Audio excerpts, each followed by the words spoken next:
Colorado and everything, because I've always heard like a little bit about it. Wilkins told me very little, like he didn't tell me all the details about it. So run me through like your experience, like moving to Colorado, what you did, what you did right, what you did wrong, like all of that. Like, All right, man. So this is interesting. Right, fresh out of high school, man. I'm talking about like a couple months out. Um, I just say, yo, I'm out of here. I had a good opportunity over there in Colorado to go grow bud. Okay. We move out there, me and my dad. We're living in this mountain in the middle of fucking nowhere. I remember the first time I went up the mountain. Yo, I'm talking about like you're going up the mountain and you look down and it's like 1,000 feet down. This is over Boulder, some tiny town called Ward. The population is like 62 in this town, mind you. Jesus. I'm talking about like I was cool with the mayor. Like I was a volunteer. I was a volunteer firefighter, mind you. Like at the fire station, at the fire station, we would smoke blunts. At the fire station, bro. Look, te lo juro. No, that's the enjoy there. Te lo juro. A volunteer firefighter. I was a volunteer firefighter, bro. I had a little suit and everything. They even gave me a little beeper, dog. Yo, but the little beeper would never ring, fam. There were 62 people, bro. What emergency could there be? One time they went, and I was like, I never even went out to a call. One time I went because they had a call, and I showed up. I can't imagine this guy on a call, bro. Yo, I show up or whatever, and there was already a bunch of, because remember, in this town, there's not an actual fire department. Like, everybody there's a volunteer firefighter. Yo, we don't want them to come save me, dog. Yo, so I pull up, and they didn't even let me go from, because, like, there was already enough people there, but they had to, like, ride some snowmobiles up the fucking mountain, bro, to go save some old couple who were getting frostbite on their toe, and, like, were gonna lose their toe, bro. Like, it was some weird shit, bro. And it was crazy out there. So then from there, I got a different opportunity because that spot was kind of small. And so then we upgraded to a different facility in southeast Colorado.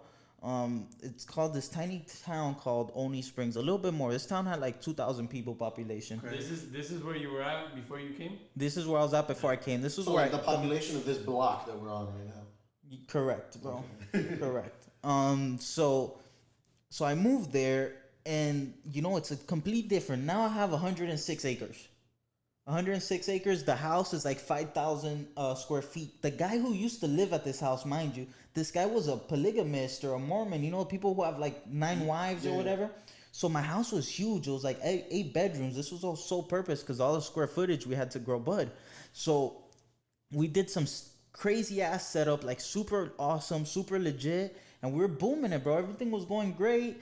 We did 2 small ones at first. We saved up enough money to do the big one. We did the big one, and bro, my second big one in, I got roped. The guy who cleans my road, I lived on a dirt road, so the guy who cleaned my road, he was he called the cops and said it smelled like bud. And it's, mind you, I own the entire block. I not own it, but my land is my land is the entire block. I'm talking about 106 acres. No other house in the entire block. And he calls the cops and he says that my crib smell like bud. The cop calls the water department. The water department tells him, hey, yeah, this house is consuming more than the regular amount of water. So what does he do? He goes to the judge. The judge gives him a search warrant for the electrical company. He goes to the electrical company, sees we're spending $5,000 a month on electricity, and he already knew. He already knew. Boom, we get raided. I get taken in not even sandals, bro. The only thing I had on was shorts and a pair of underwear. That's it. No shirt, nothing. They just took me. I got in an argument with the cop. And they confiscated all the work too, right? Everything, bro.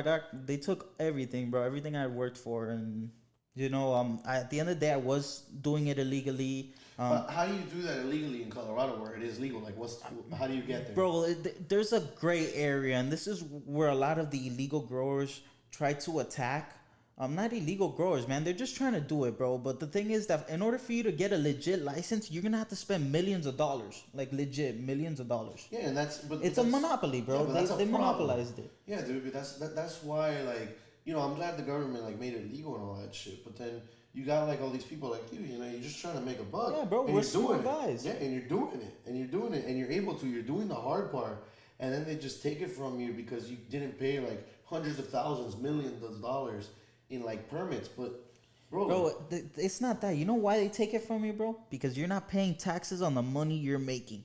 It's impossible for them to tax you because federally it's illegal. Oh, so they can't tax you on like If on you're weed sales? if you're legit, they tax you on your total income, but based off of the business, and no bank Yeah, but loans you. not on the individual sales. Not on the Just individual, gross. correct.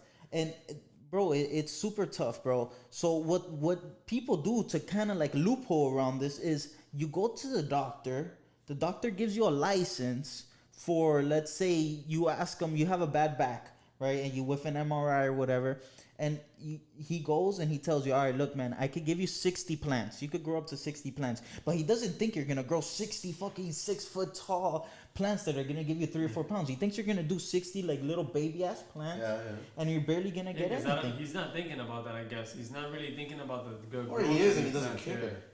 Correct. So I had a 70 plant count, bro, and I was spending $5,000 a month on electricity. I had got caught with 106 plants, so I was over my plant count.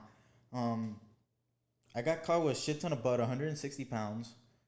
To be honest, That's a lot. yeah, bro, it was a lot. But you know what really saved me is I had that license. So in reality, they authorized me. Yeah, I was a little over, but they did somewhat authorize me to grow cannabis.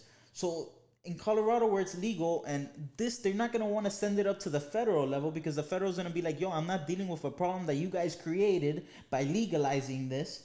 And with my defense that I paid $12,500 for a lawyer, just for me. And the lawyer got me away with probation, sweet deal. I stuck with my 100% story, the 100% time, which was, yo, this is for my medicine.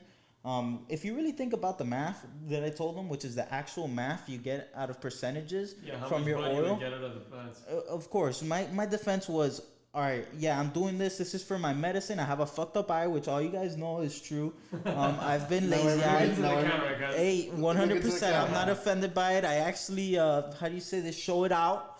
It's part of me, bro. I flex it, bro. It's part of me, man. I'm not ashamed of anything. So, I gave him the whole spiel about the eye, and I let him know. I was like, hey, this is all for my medicine. From this weed, first of all, half of it was full of mold, which was not true. Wink, wink. And then the other half, I told them I make hash out of it. Out of the hash, I probably get like 8-10%. And then I tell them, and out of that hash, I press it and get oil. So out of that 8 or 10%, I get another 4 or 5% of oil. And that's what I smoke is the oil. Okay, that makes sense. Yeah, it's a really good defense. You're reducing it basically. Bro, come on, bro. I thought about that since I moved out there, bro. That was my defense from the entire time. I had a press that I never even used. Damn. I had the press specifically for that. No, that's crazy though. And then like from there, so what happened there? Like how'd you end up coming back to Miami there? Bro, I was pretty much done with it. I took care of 2 other farms after that. I continued growing at my house, but just the legal amount that they said I could grow, approved by the state, by the county, which was 12 plants. So I continued doing my 12 little plants there, and I took over a couple other farms. I ended up having a lash out with the guy. He was stealing from me. So I was just pissed as fuck. Off of the 12 house, the owner of the crib I was staying at, he had to sell it. So either I had to buy a house or I had to go, and Junior hit me up and said, hey, look, man, I'll hook you up with a job, come out here. It's a legit career, like 100% legit. And that's what I've been doing, man. And it's been going great, man. And I'm making great money. I can't complain. Yeah, I hope not. Dude, for sure. And bro, but it's crazy. It's a crazy experience though what he went through, honestly. Like, bro, you guys don't know nothing. It, bro. I saw a guy I didn't see him get stabbed, but he pulled up to my house all stabbed. Man, I've had a gun pointed to a guy's head. I think you told me that. Like, time, yeah. I have a couple crazy stories that, like, are intense. But, it was part of it. Everybody was alive. Nobody ever died. Just so you guys are aware. Allegedly. No, straight up, they're alive. At least that I know of, unless they died after or something, like, a while after. But it had nothing to do with me. I guarantee you guys that. I've never wished anything bad upon nobody. You fucked me over. Karma's gonna do his job. Yeah. Oh yeah, for it's sure, life, bro. I agree. On the contrary, by you losing me as your contact man, I'm a super loyal, super faithful person, super trustworthy, and you just lost that, bro. And that's worth more than any